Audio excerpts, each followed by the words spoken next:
side of the road, it's pretty steep, and it would probably hold back the road a little bit.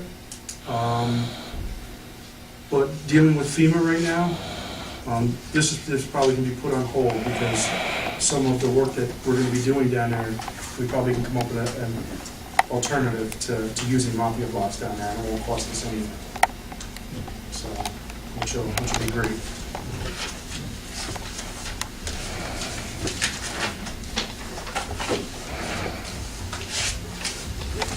Pat's next code is it's a wash item. It's chips. We usually put in an amount both on the revenue and expense side. We've been using $25,000 for both sides. The only time this will get used is if he does use some chips money, and whatever that number is, that's what he would spend. But it has no real effect on the budget. It's merely a tool so that if we do get CHIPS money, we don't have to do budget amendments to handle it.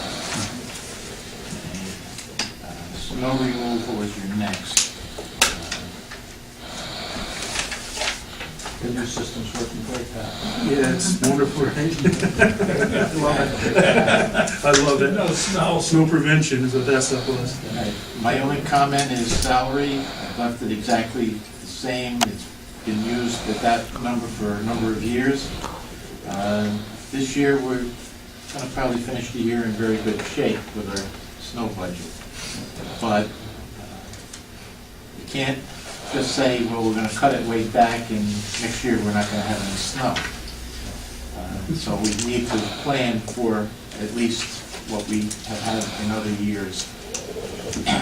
So your equipment in that line is the next pack. Under snow removal equipment piece that you got there. I did put in here for a utility vehicle.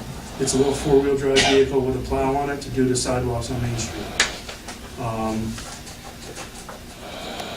I think it'll do the job a lot faster than what we use in that garden tractor or the Bobcat method that we use that I've explained. That we pull up and we pull the snow off Main Street. It's so time consuming to take a Bobcat and do that and a loader or a backhoe and do that, pull that snow off that way. When we can run one of these utility vehicles up the sidewalk, turn around and come back the other way and clean up by the parking meters and the telephone poles. So I just think it would make it a little faster of us doing cleanup on Main Street, saving a little bit more overtime. So you plan to still use a big weighted area, right? The pusher, yes, yes, that's for the big stuff. We don't use that on the sidewalk. We just use that for the bulk of the snow. We pull it off, put it in the middle of the street, and then we take it away with that. I know you can use that on the sidewalk. Yeah, I'd like to. It'd be nice to be able to do it now with that. The rock salt, we do have the reed system. I left that alone, the price in there, and with it being rock salt, we can even get the reed liquid in with that 30,000. So that's the reason why I didn't add to this, because there is going to be a savings, but the litter baskets, we kept $500 in there because we definitely have to replace more every year. The street signs, we're doing a lot of that now, updating the ones that are bent and coming out of the ground, and the signs are all, as we know, fade every year, so we keep on replacing them. Form lumber for doing sidewalks are left the same, and I added 1,000 to sidewalk replacement. As you know, we do try and do little sections, and there's times that we have to do sections of sidewalk. And with everything going up, the fuel surcharges that we get charged, we went to 5,000 instead of 4,000.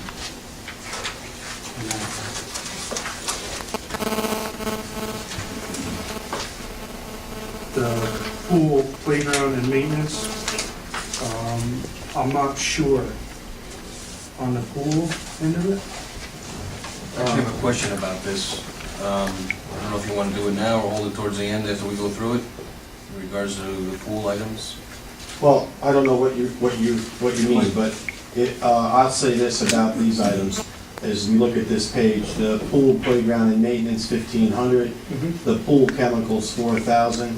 The electric, 5,500, are going to be items that we're going to talk to the town. And they have shown a willingness, they understand. Okay, They understand. right, So let's, those items will leave, but we're gonna know soon their participation in those items. They totally agree, supervisor agrees that these items, if they're fair to talk about, that they'd be taken over by the town-wide budget. And that's what we've been waiting for a long time, a supervisor that would agree to that. So, that's that, on those items anyway. Okay? mowing, we went from 15,000 to 16. It might not come in at 16, but the guy came in last year really cheap. When are we going out? I believe that's coming real soon, right, Tina?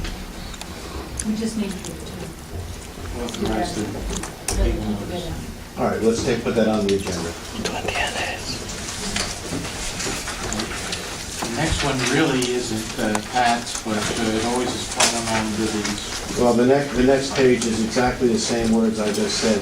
These two clubs are going to be able to go to the town and ask for whatever they want. The town has indicated very strongly that that's the way that should be. The village, that for years, has been paying twice. The village last year, the village paid $1,500 to the garden club and $500 to Vision. Then these two particular clubs, very worthy clubs, the garden club does fantastic. It went down to the town and received X amount of dollars. I don't know what those X amount of dollars were. Let's say, for argument's sake, they're the same. One could say that 2/3 of that amount came from the village taxpayer, again. Right, So this way it's fair. right. You know, I know that we all agree, and so does the town. This way it's fair. And like you said, Let's leave it in tonight. it's, what they do is amazing for us. Amazing, it's great. Okay?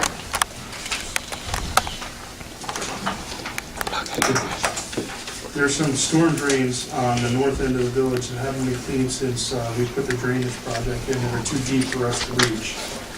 That's the reason why I put in another day. $2,000 a day is what the jet valve costs. So here I can use a half a day on the head wall. I can take the other half a day and do drains, and another full day of doing cleaning catch basins on the north end, which will help us with the MS4 compliance.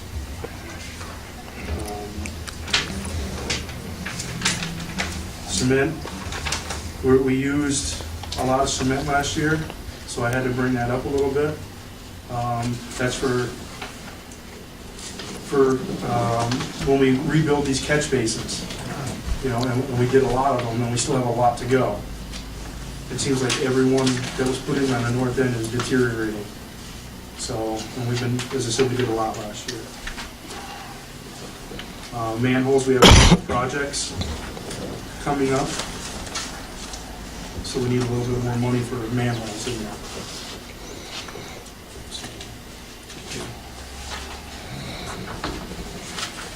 Ralph, the mapping.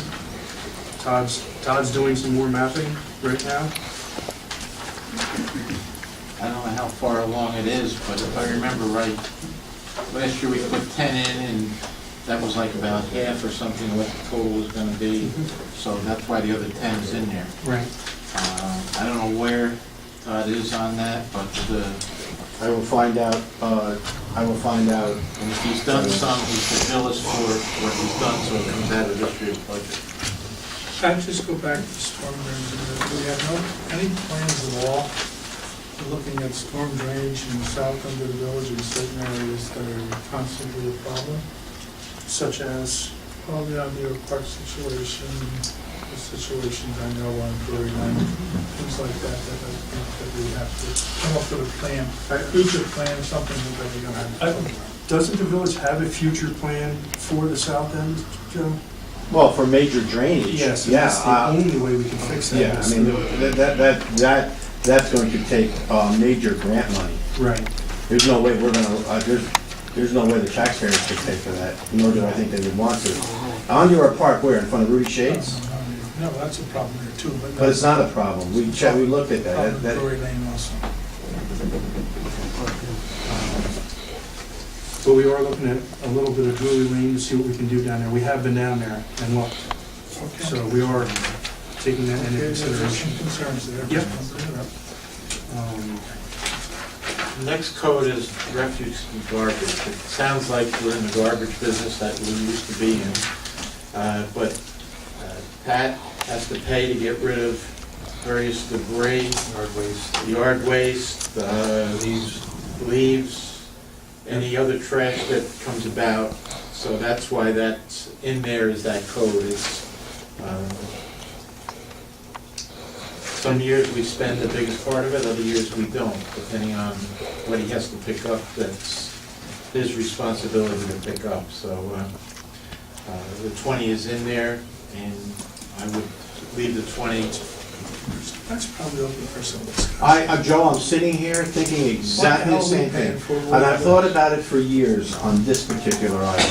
And I have said, I wonder why, I think that we need to discuss in-house if any of these items that you pick up, from leaves to branches to twigs to tires to whatever, if that shouldn't be, if that should not be being done by the town-wide sanitation department. I mean, you know, and I think that that's a good discussion to have now, meaning soon. Right. I can tell you this, that in the month of December, the guys picked up 74 ton of leaves alone. 74 ton, that's a lot of paying for that. And I think the month before that was 72 ton. And the month of November was 72 tons of leaves. So that's a lot. But I just think where we're at with the municipal agreement on Right. waste, what does it cover? It covers everything. What are we going back to the well again for? But I can tell you that the tires that we take out there are ones that we generate ourselves. And maybe once in a while, we'll pick up, if there's a stray tire on the side of the road, but if not, the town picks those up. But the bulk of this is yard waste. But, Pat, I think that there's room for a discussion, and I'm not sure even the outcome of the discussion, how I would feel. But when you say tires, and there are tires, and I understand what you're saying, but our tires should be, I'm saying this without a lot of thought. Right. They should be being picked up by the town, Right. just like, if you compare it to, just like our garbage is. Our garbage from this building is put out here on the side, and it's picked up weekly by the town sanitation department, Right. as it should be, and they do it. They're very, Right. the sanitation department is unsung heroes, believe me. You're right. But shouldn't our house is treated like any other house, and your house, if I can say it's a house, your house down at the highway department should be treated. Okay. Your dumpster, your trash, you know, it's room for discussion here. Right. And I think we should have it soon, before this budget period is up, so we will. Question, the sanitation pick up tires? Do they? Yes, they do.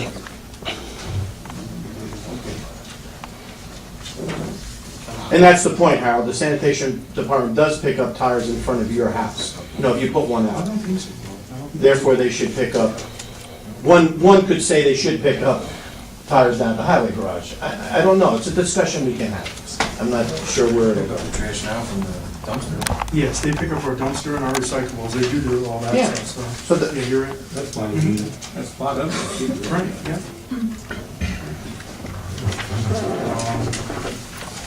Street cleaning, replacement brooms and parts and repairs for the sweeper. It's an expense. But with what we heard today from the MS4, from DEC today, they're happy with what we're doing with that. I can give you a broom and shovel. We'll use it, they'll use it to do that. Yeah. That ends all of the codes that Pat is responsible for. Oh man, you can't stand on the chair. We're pretty full. We have to start looking at a place to get rid of it. I can still push up for a little while longer. I have some places that we're in a discussion of getting rid of the sweepings, that's what you're talking about, right? The sweepings Last and couple stuff. the dirt that we generate from when we do a water main or a sewer main. I'm in a discussion with a few people on how to get rid of it. So I'm trying to find the avenue of no cost rather than having the cost of having to truck it over the mountain to someplace and get rid of it. So we don't want that. So, Pat, we will have a discussion with you also soon about roads in the village that need attention. okay. And we all have your list here, we appreciate that.